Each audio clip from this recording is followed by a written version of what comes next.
Trapped by the belief that I'm not good enough, bound by the limitations and the lies that consumed my world, this was me. It wasn't until I took the biggest leap in my life to know and trust the power within. And it was at that moment I made a choice. My past will not define me anymore. Hello, I am Teri, and I know I am not alone in this. Over the years, I have found that the number one mistake that we make is that we get in the way of our own success story. Yes, I said it. On this show, together we'll tackle limiting beliefs, self sabotage, getting stuck, fear, doubt, overwhelm, and the imposter syndrome. Join us on this journey designed to transport you beyond your limitations to a world where anything is possible. This is Talking with Teri. Hello, and welcome back to Talking with Teri, where we have powerful conversations to transform your life and your business. I'm really delighted and somewhat scared to have this guest on today because, a lot of times when I have guests on, I kind of know, kind of how it's going to go. And sometimes I will say, I call folks a little spicy when they, we never know what's going to happen with them. So I feel like I should just pre-warn people that this might be a spicy guest. I'm not sure. We'll just see how this plays out. But I'm excited to be sharing with you Sunny Roseman.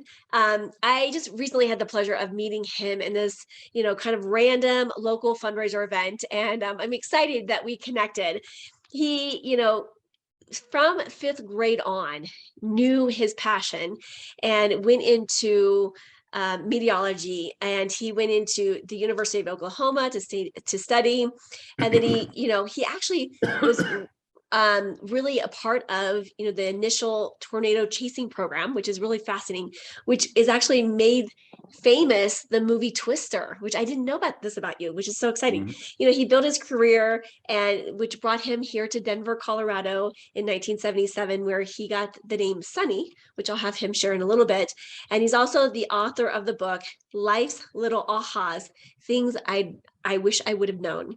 And so Sunny, welcome to our show. Well, welcome. Thank you, Teri. So I take it in a nice way. You were trying to say you never know what's going to come out of my mouth, right? It is a huge compliment. I was told that for my nieces and nephews, they always call me Crazy Aunt Teri, and after a while, I started taking offense to it. I was like, okay, guys, so I was in the mental health field. Okay, so crazy has a whole different meaning to me, and so.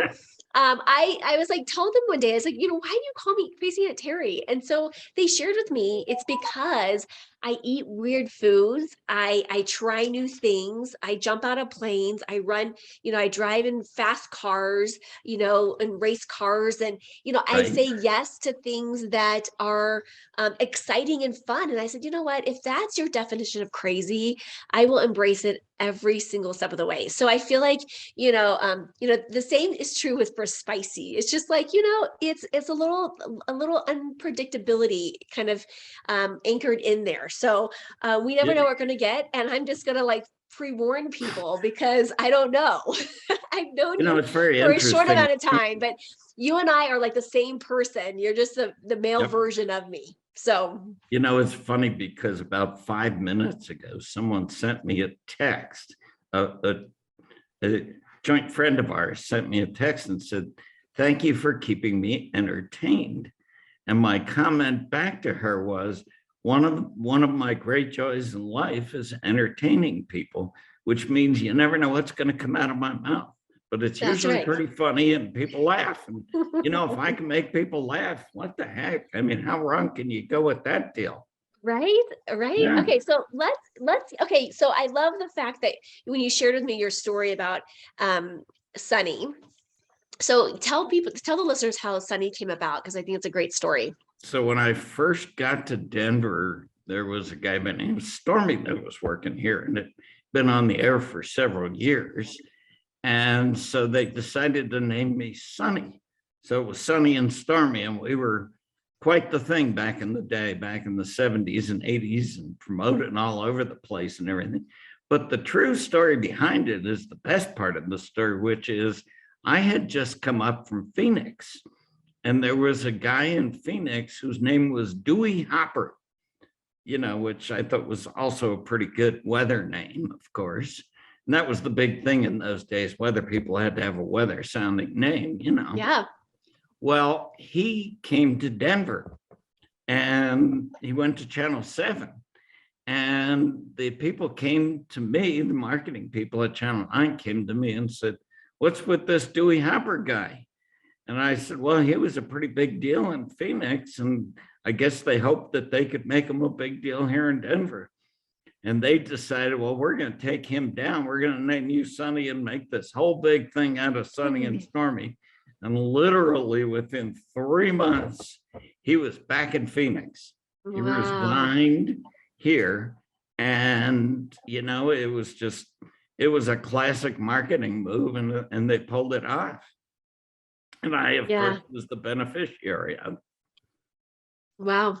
Yeah. I love it. And you've had an incredibly successful career, on, television as a weatherman, I guess, a meteorologist. And so tell us, what intrigued me was while we're sitting next to each other at this event, we had talked about, we were kind of bantering back and forth the whole evening, let's be real, and making our own entertainment. Right. But at one point you had said to me, I, in 35 years, you have never woke up and gone to work going, gosh, I really don't want to go to work. And I was like, wow, like I've never heard of another individual that has actually said it, including myself. I mean, there's been days where I'm like, gosh, I'm under the weather. I don't feel it. Right. But I was really impressed by that statement, because I don't think that is a lost art that we have got, I think, disconnected from, is really truly showing up every day, loving what we do. And I think this is a powerful message. So unpack this for me with that statement, because especially in the media world, and you and I've talked about this offline before, is, it's not always an easy industry per se. Right. Just been my experience, talking with other folks in the media. There's a lot of competition. There's some backstabbing going on and all these other things. I've heard it's very much of a cutthroat kind of industry. It can be. Yeah. So how did you keep this? For me, it was, well, I just, as you said, in 5th grade, just to back up a little, it started with, we did a 2-week section on weather. And by the end of that 2 weeks, for some reason, I knew that's all I ever wanted to do with my life.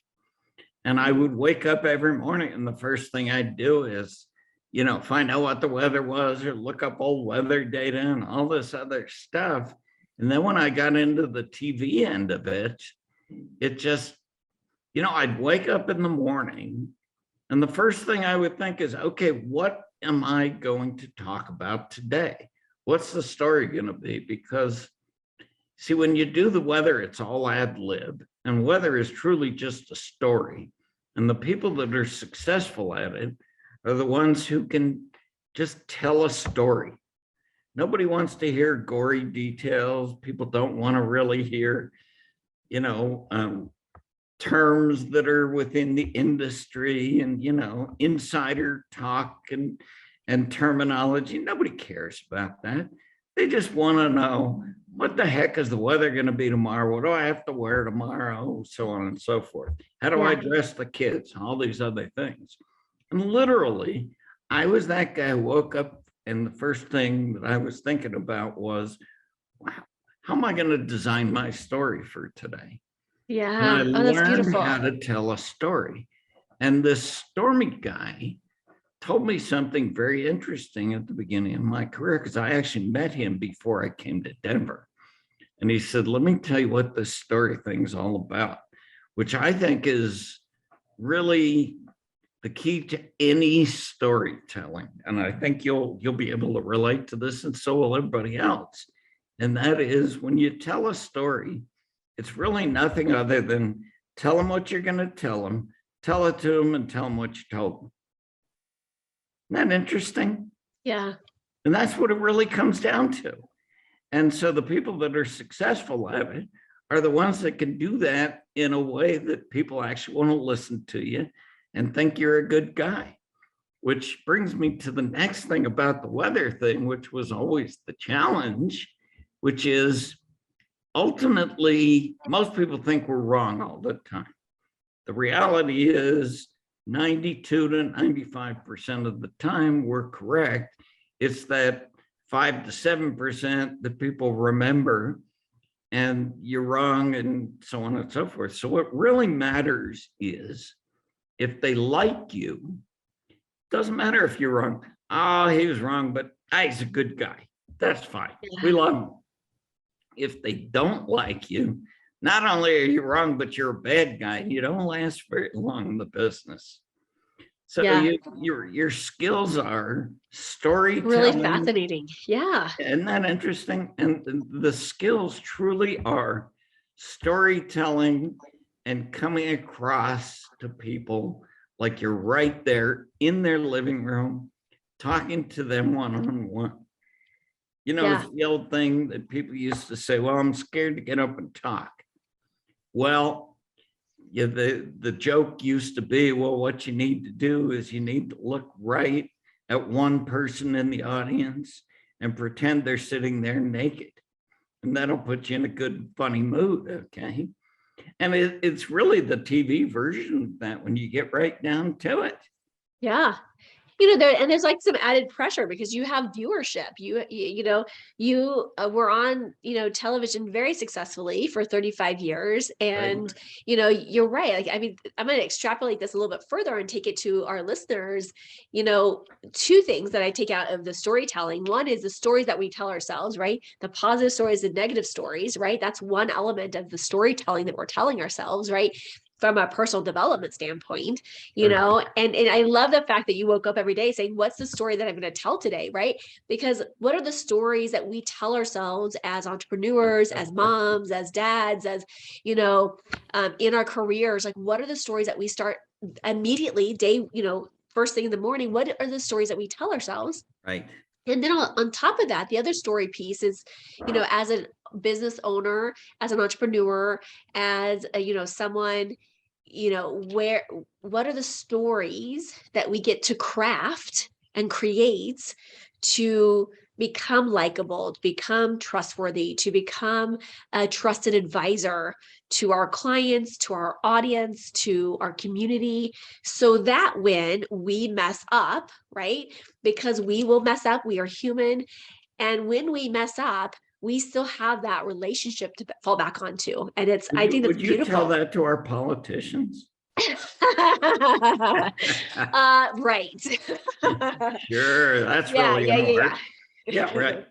That's part of the you never know what's going to come out of my mouth thing. That's right. This is where a spicy comes in. So I guess I was on board predicting this. That's right. But I think that's a beautiful way of looking at it. It's looking at the stories that we tell ourselves, but also the stories that we tell our clients, that we tell our referral partners, our collaborators. This is who we are. And I think it's woven throughout that is what I get from you. And is that you are showing up authentically you, unapologetically you.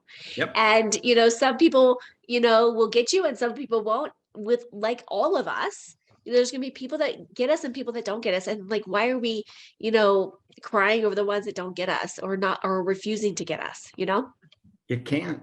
You just can't, because then it messes up the story that you try to keep telling yourself that you're a great person and you're likable and all this other stuff. Because if you start buying other people's stuff about you, wrecks the whole thing. Yeah.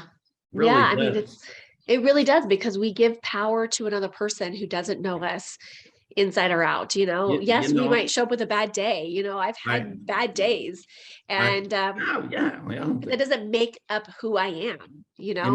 I always joke, and I love to tell people the story that I've already got my death planned out.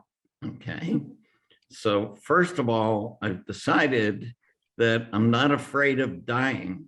I just don't want to be there when it happens. So that's number one.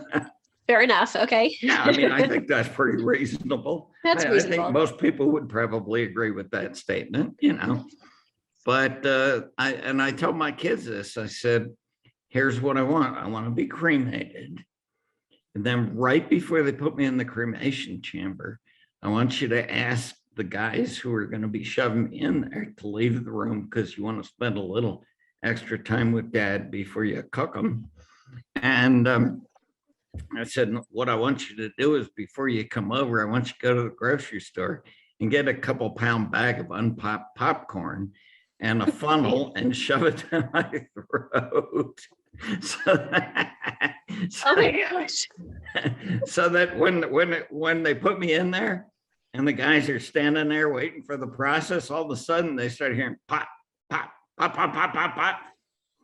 And and my daughters looked at me and they Oh said, my no, heavens. Dad, you are the only person we know that would come up with something like that. And the funny thing is, I love to tell that story to people. And they always say to me, yeah, that's you. That's definitely you. You're the only Yeah, one that would come up with something like that. that is funny. I love it. Well, you definitely are going to go out in style. I have no doubt Oh, about for this. sure. For sure. The other thing about a career where you never had to get up in the morning and say, oh crap, I have to go to work is number one, never had a job. In fact, I've always said if it becomes a job, it's time to do something else. You do That's your so passion. good. You do what is your passion. And if you do it as your passion, number one, you will love it and it's not a job. And number two, the money will come along. It's not the other way around. And the coolest part for me was that both my girls, who are in their 30s now, and I've got a couple of grandkids and all that, they actually got to watch this and they got to watch me. And I never had to preach this to them. And what a better way to learn about life than to actually see a successful version of how you should live it regarding what your passion is. Does that make sense? That's brilliant. I love that. You've never had a job. You are living your passion, and gosh, so yummy. And let me expand that for folks, because when we get in alignment with what our purpose and our passion and our potency is, you're right. It is just, you become alive, and it is Right. just written all over you. Yep. It is compassed you. It is in you and through you. And it lives. There's an energy that lives within it. And when we're tapped in, tuned in, and turned on to it, it is a game changer. So same thing, like tap in, find that passion, find that joy, find what brings you to life, and you'll never feel like you've ever worked a day in your life. And I think Right. it's absolutely a wonderful statement. Now I About have, five years ago, I started a little driving service where I take people back and forth to the airport. And I'm not doing this for an advertisement, but to say that people often say, wow, you go back and forth to the airport all day. Don't you hate driving? And my answer is, it's not about the driving. It's about the fact that I've got people in my car and I'm having conversations and I'm finding about other people's lives and I'm finding about what other people do, and people ask me about my life. And every once in a while, I have small world coincidences where I knew somebody that they knew, or blah, blah, blah, whether it was back in my hometown or here in Denver, all yeah, that kind of stuff. And it's the same thing. I get up in the morning to go do that. It's like, wow, who am I going to meet today? What kind of yeah, great conversation am I going to have today? yeah. I took some people to the airport the other morning, 3:00 in the morning, which I hardly ever do. Oh, wow. And we just decided that there were four of us in the car, mom, her son, and daughter. And we just had the greatest time. We turned up the music. So we had loud tunes going and we were telling jokes back and forth. And it was a blast, made the most of the fact that it was 3:00 in the morning. Yeah. Ah, I love it. That's so much juice in there. I mean, that's just making, there's going to be things that get thrown in our way, and it's going to, there are things that are not going to be pleasant for us, but how do we make it Right. enjoyable experience? How do Right. we get to create that? We are choosing. That is a conscious choice that we are creating, That's and right. we absolutely have the capacity within ourselves to make anything fun and Oh, playful for in that way. sure. I Oh, love it. yeah. So I have in my little hand. So when we met, I did a little like Sleuthing. research on you, a little stalking, if you will. I don't know. Some people would say research. I say stalking, I like whatever. to use the word sleuthing. Sleuthing. I was Yeah. sleuthing. Anyways, I came across your book. And we're going to drop this in the show notes. So if you want to grab his book, it's fantastic because it's one of those books that you can it's like little instant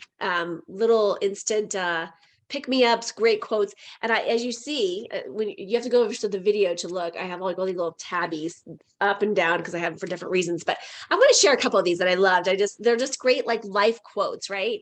So it says, I often fear the thing I want the most, which I completely relate to. I think those things that get in our way that create resistance for us is often the things that we must go through to overcome, transform, Right. deliver, whatever that is into our, in our path of passion, if you will.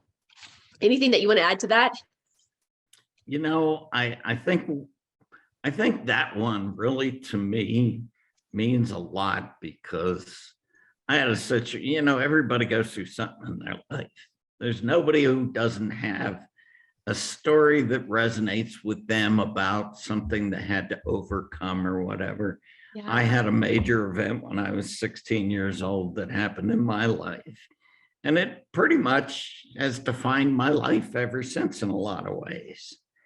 Yeah. And that just really stood out to me more than anything else. I want to stop and take a second and talk about the book itself Yeah. because it is a book of quotes from just normal people. This is Mhm. not like from famous people. And it was a very fascinating process because you can't walk up to somebody and as I found out, you can't walk up to somebody and just say, "Hey, tell me the quote that means the most to you." People look at you like you're speaking Chinese to them when you do that.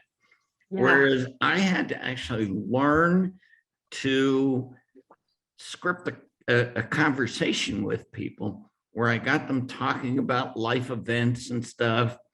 And then I'd say something like, I had a grandfather that used to say this to me, and all of a sudden they'd start spewing forth all these great things that people have told them over the years that mean something to them. And that's how I got all these different quotes. And then, Yeah. interestingly enough, how did I decide to put them in the order that they're in the book? Very interesting. I'm a real believer that things happen in life for a reason. And if you stay positive and you're out there, you can direct some of that, but it still happens for a reason. Okay. My older daughter and I sat in my living room one day. We put these all on little pieces of paper about yay big, Huh? and we threw them into a big trash bag and we started pulling them out. And amazingly enough, they all came out in the order that they're in the book, except for maybe two or three of them. Isn't that incredible? Yeah. Oh, it's beautiful. And there's a flow to it. There's Yes, definitely a flow to it. exactly. So I'm gonna let's pick out another one here.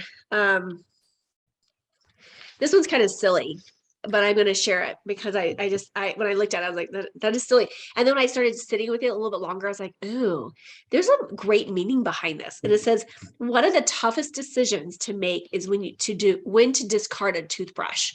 And I'm thinking about this and I'm like, oh my gosh, yes, it's kind of silly.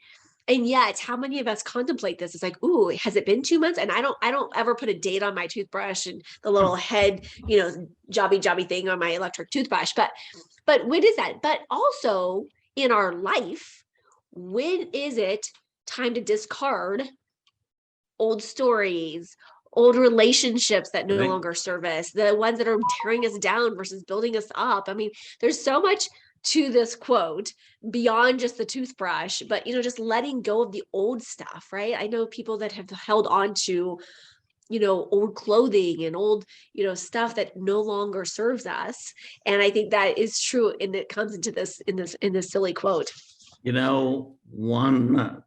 I think what ended up happening out of this book, and I can't tell you how many people that I know that have this, that to this day say, I got that in my bathroom, and every once in a while I pick it up, and every time, whatever I read, just instantly, just hits me, and it has some meaning for me, and they love doing it. My favorite one personally is, I think it's on page 58, if I'm not. Okay, I'm gonna look. Okay,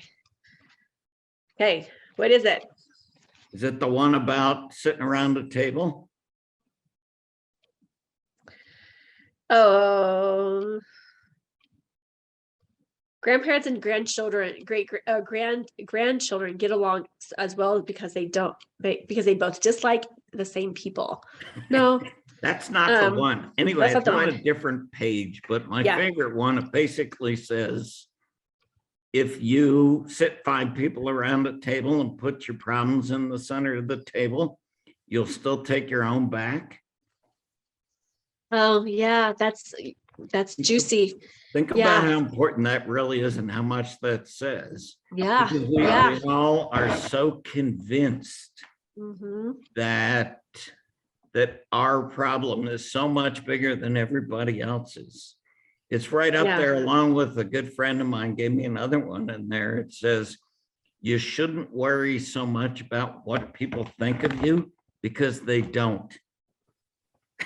True. I actually say that because it is true. Yes, we care about each other. But at the end of the day, it comes back, we're worried about we're concerned about ourselves. We're concerned about the next thing. We focus our attention here. And I learned that through an unexpected experiment, I guess I should say. I was putting on shoes one day and I was calling my dog. It's like the dog was outside going potty, and I'm like, come on, come back in the house. Like, I gotta go. And I had going to this important meeting, and I was not consciously choosing my shoes accordingly. And so I put on 2 pairs of shoes that I thought were the matches. Height wise, they were okay. So I don't even know this. I get to the meeting, it's downtown Denver.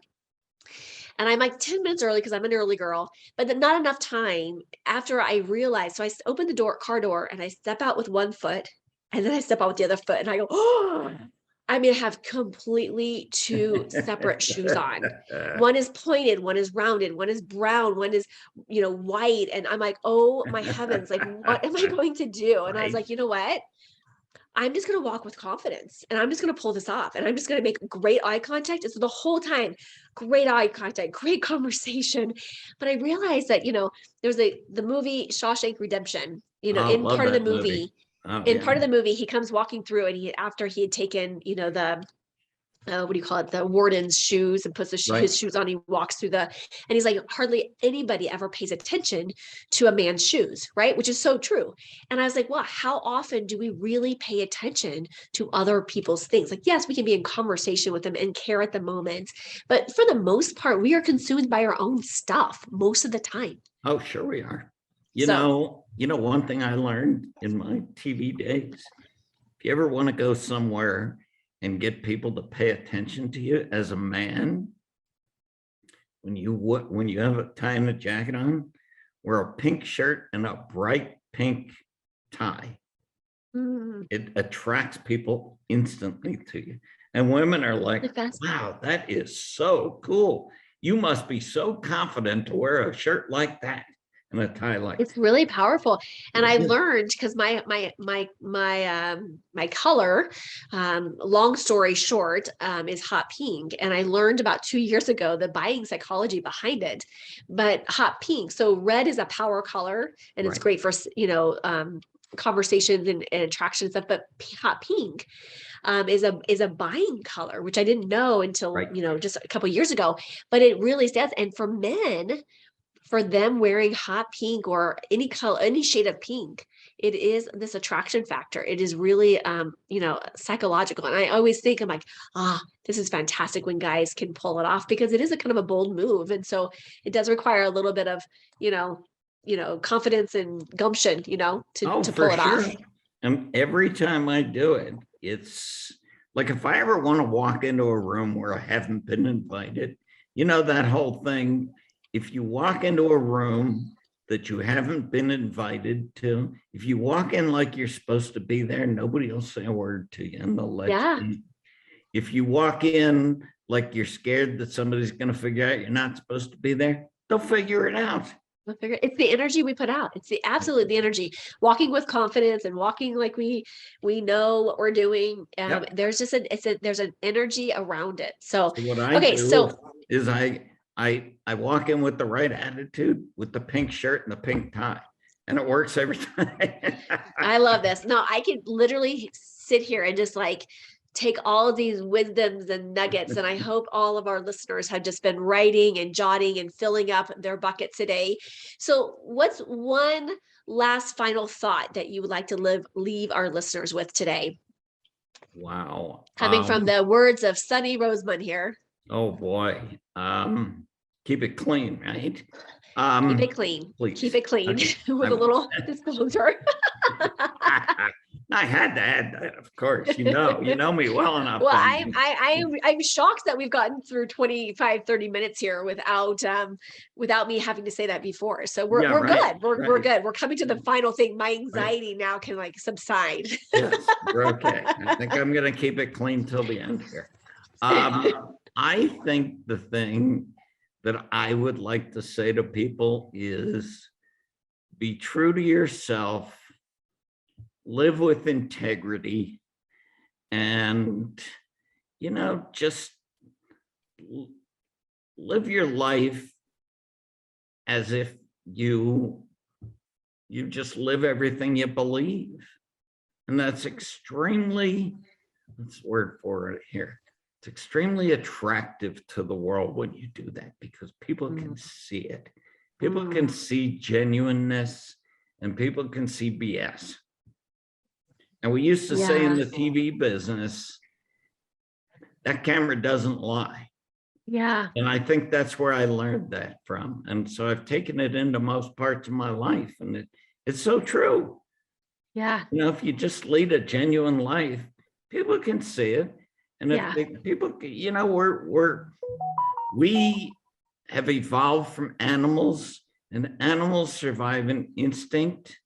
And I always tell this to people, our biggest weakness as humans is that we think we're so evolved away from animals, and that we don't pay attention to our instincts. Yeah. And I don't know anybody, especially including myself, who had to go to HSK school. You know what HSK school is? I don't. No, SHK. Okay. School of Hard Knocks. School of Hard Knocks. Okay. Right. And that is, I have never been glad that I didn't pay attention to my gut instinct. Yeah. Translated, pay attention to that. It's there for a reason. Yeah. All right, listeners, again, going into that gut, going into that knowingness, going into and trusting yourself. I truly believe that we are gifted and given everything that we need within ourselves. And I think sometimes this journey is about, teaching ourselves that basic knowing and trusting of ourselves and going within and being guided. So goodness, Sunny, this has absolutely been delightful. Thank you so much for your time, your expertise, your playfulness. And I am just honored that we connected. And I know that this is just the beginning of a really fun friendship. So thank you. Yeah. And if you ever want to do this again, I'd love to. Perfect. All right. Bye-bye. Thank you, Sunny. Okay. I am so grateful that you joined me for this episode. If you've enjoyed this, then there's just one thing that I would like you to do. Click to subscribe and leave me a rating and review. As my way to thank you, let's connect for a free consultation. Just reach out to me at talkingwithteri, that's TERI.com, to book your time.